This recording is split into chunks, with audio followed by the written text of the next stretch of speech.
Peace, peace, peace. Welcome back to my YouTube channel. For those of you who don't know, it's your boy Vic Slain Hope, and I got another video for y'all. And today we're going to be doing law number 9 from the 48 Laws of Power.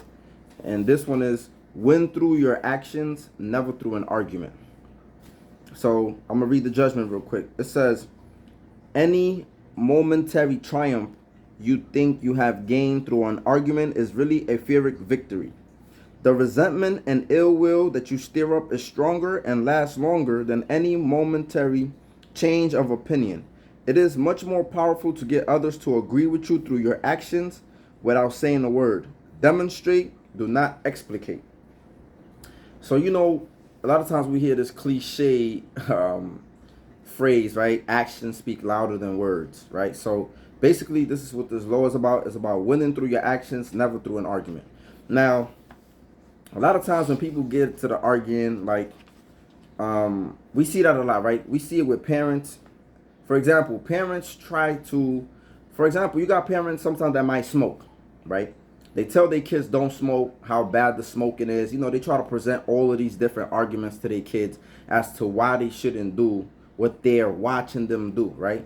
So this is a prime example of, you're trying to win, right? Or you're trying to persuade your children to not smoke, but you smoke, right? So you're trying to persuade them with your words, with an argument. You're trying to present something to them to try to persuade them from staying away from cigarettes. You understand what I'm saying? But you smoke. So it's kind of hard for your children not to indulge in something that they see you doing all the time. It's just like with parents that curse, right? They curse up a storm, and then their children emulate what they see them doing, right? Because they're following in your actions. Now, when it comes to arguments, a lot of times arguments get crazy. A lot of times in arguments, people get disrespectful. A lot of times people be so caught up in winning arguments so much that they start to make up statistics. They start to make up passages from the Bible, from whatever religious text. They just start making up stuff or just drawing information from everywhere because they're more concerned about winning the argument than to actually really get into the fact or the bottom of the situation that y'all debating about. Now, a lot of times arguments, they kind of create dissension amongst people. This is why in relationships, a lot of times when people go back and forth and they have a lot of arguments on a day-to-day basis, those things kind of tend to grow and brew over time. So now you resent even just talking to your partner. Now you even resent just talking to your friends because when you got those friends that are argumentative, at some point you don't even want to be around them no more, right? So this is one of the things that arguments do, right?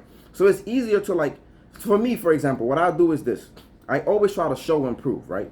For example, if we having a debate about something, I always look things up. Most of the time I don't even talk about things if I don't know about them. So I will tell people yo, you can look it up yourself. Or I always present the book to them, or I always try to show them a reference or show them something, right? So I try to be more on the action side than just talking about it because at the end of the day, people gonna believe whatever they want to believe. So, and I don't like arguing and wasting my time. So I'd rather just show somebody, right? If we're dealing with for example, in a math problem, you could tell somebody how to do a math problem, right? You can have an argument and you could tell them how to do it. But people a lot of times don't really get it till you show them. Sometimes you just gotta show people. So that's the same thing with life. In arguments, sometimes, like they said, right, actions speak louder than words. You don't need to waste your time arguing. You could just show people, and that's it, right? And it alleviates a lot of things because you don't really build up that resentment and stuff like that. So there's a quote that says, "The truth is generally seen, is rarely heard," right?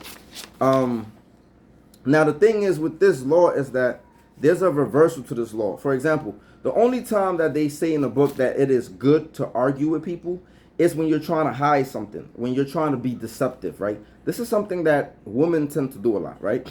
For example, it says, verbal argument has one vital use in the realm of power: to distract and cover your tracks when you are practicing deception or are caught in a lie.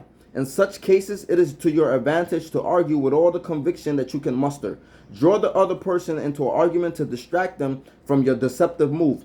When caught in a lie, this says, when you get caught in a lie, the more emotional and certain that you appear, the less likely it seems that you're lying.